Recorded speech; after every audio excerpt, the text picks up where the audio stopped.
يبشرهم ربهم برحمة منه ورضوان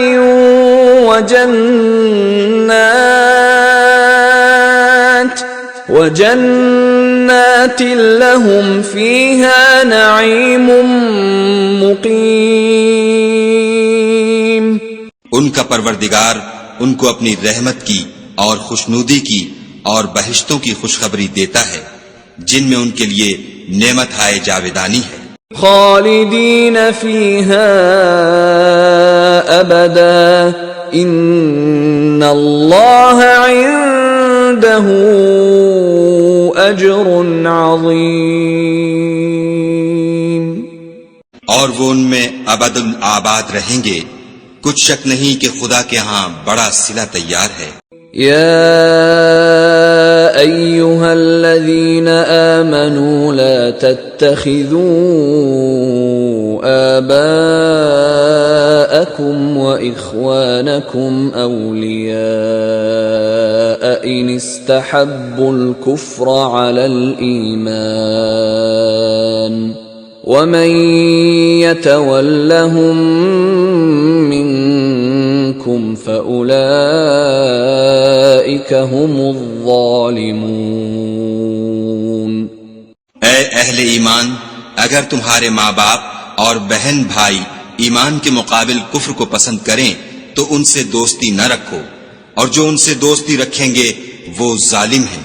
قل ان كان آباؤكم وأبناؤكم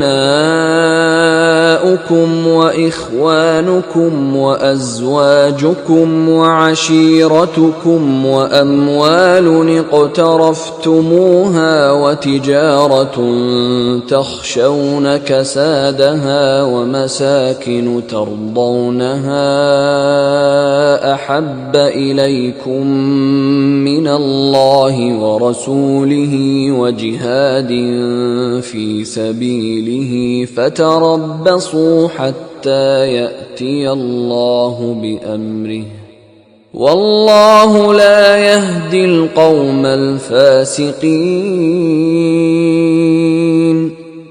کہہ دو کہ اگر تمہارے باپ اور بیٹے اور بھائی اور عورتیں اور خاندان کے آدمی اور مال جو تم کماتے ہو اور تجارت جس کے بند ہونے سے ڈرتے ہو اور مکانات جن کو پسند کرتے ہو خدا اور اس کے رسول سے اور خدا کی راہ میں جہاد کرنے سے تمہیں زیادہ عزیز ہوں تو ٹھہرے رہو یہاں تک کہ خدا اپنا حکم یعنی عذاب بھیجے، اور خدا نافرمان لوگوں کو ہدایت نہیں دیا کرتا.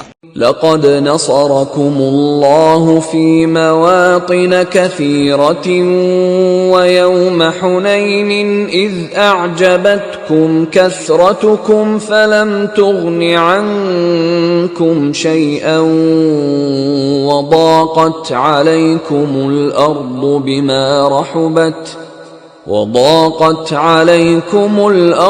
بما رحبت ثم وليتم مدبرين.